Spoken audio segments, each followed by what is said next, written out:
आइए मैडम, बैठिए। हन्नी बेटा, ए बुढ़िया, ये क्या कर रही है? पीछे।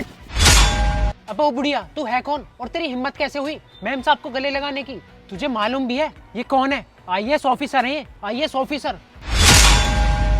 IAS officer?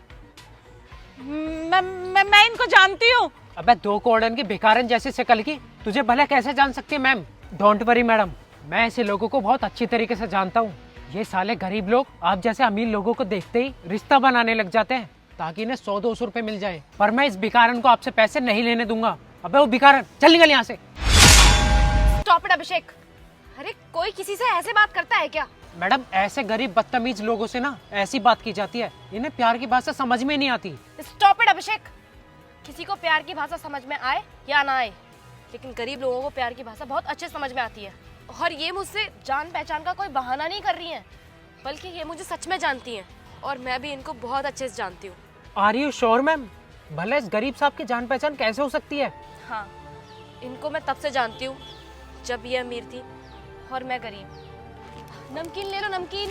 बिस्किट ले लो, नमकीन ले लो, बिस्किट ले लो।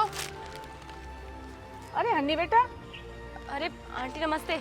तुम ये क्या बेच रही हो? और तुम तो पढ़ाई में बहुत इंटेलिजेंट थी ना। मोहल्ले में सब लोग तुम्हारी इतनी तारीफ करते हैं कि तुम यूपीएससी की तैयारी कर रही हो, फिर तुम ये नमकीन वगैरह क्यों बेच रही हो? पढ़ाई क्यों नहीं कर रही हो? वो आंटी जी, मेरी मम्मी की तबीयत बहुत ज़्यादा ख़राब है और उनके इलाज में पैसे कम पड़ रहे हैं, तो बस मैं इसीलिए ये सारा सामान बेचने के लिए आ गई ताकि कुछ पैसे बन जाए और मेरी माँ का इलाज हो जाए।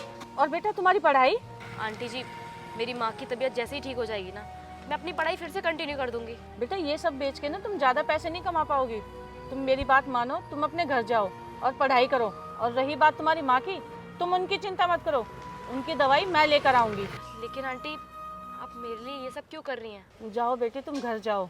मैं तो पढ़ नहीं पाई, तो मुझे पता है कि पढ़ाई की क्या अहमियत होती है, इसलिए तुम घर जाओ और अच्छी तरह से पढ़ाई करो। और बेटा रही तुम्हारे माँ के इलाज की बात, तो तुम उसकी चिंता मत करो, मैं 2 घरों में ज़्यादा काम कर लूँगी, पर तुम्हारी माँ की दवाइयाँ ज़रूर लेकर आऊँगी। मेरी आंखों के सामने से इतने सारे अमीर लोग आए और गए, लेकिन कभी भी किसी ने भी मेरी मदद करने की कोशिश नहीं की, सिवाय इनके।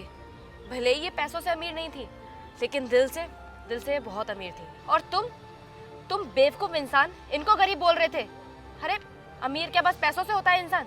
दिल से नहीं होता। तुम्हें क्या लगता है कि जिस इंसान के पास पैसा है बस वही अमीर है? नहीं, पैसे तो इनके पास भी नहीं थे, लेकिन इन्होंने फिर भी मेरी मदद की, क्योंकि ये ना नीयत से बहुत अमीर। और अगर उस टाइम पर ये मेरी मदद नहीं करती ना, तो आज मैं आईएएस ऑफिसर भी नहीं बन पाती। आई एम सॉरी मैडम, मुझे लगा एक साफ सफाई करने वाली औरत से आपकी जान पहचान कैसे हो सकती है, तो बस इसलिए। But I am really sorry madam. What sorry? अरे अपनी ना सोच सुधारो। कभी भी किसी को उसके काम से, उसके हुलिये से या फिर उसके स्टेटस से कभी भी जज नहीं करना चाहिए। कभी भी कोई गरीब आदमी कोई अच्छा काम नहीं कर सकता क्या? या फिर किसी गरीब आदमी की किसी अमीर इंसान से जान पहचान नहीं हो सकती? तुम्हें पता है, अगर इन जैसे गरीब लोग मेहनत करना छोड़ दें तो तुम जैसे अमीरों के आधे से ज्यादा काम बंद हो जाएंगे, और तुम इन्हीं की बेइज्जती कर रहे थे। शेम ऑन यू अभिषेक। कोई बात नहीं बेटी, गलती होगी बेचारे से, माफ़ कर दे इसे। देखा तुमने, इन्होंने तुम्हें कितनी आसानी से माफ कर दिया। अगर इनकी जगह कोई और होता ना यहाँ पर, तो अपनी जान पहचान का फायदा उठा के तुम्हें यूं नौकरी से निकलवा देता। और आंटी, आज से आपको ये झाड़ू पोछा करने की कोई ज़रूरत नहीं है, ना ही गाड़ियाँ साफ करने की। मैं आपको अपने घर लेकर जाऊँगी और आपको ना कोई बड़ा काम भी दिलवाऊंगी। क्या बेटा, तुम मुझे काम दिलाओगी? तुम्हारा बहुत बहुत धन्यवाद बेटा, बहुत बहुत धन्यवाद। आंटी प्लीज़, आप मेरे सामने ऐसे हाथ मत जोड़िए। आज मैं जो कुछ भी हूँ ना, वो बस आपकी वजह से हूँ। अब एक काम करिए, आप मेरे साथ चलिए मेरे घर। अभिषेक, गाड़ी खोल दो।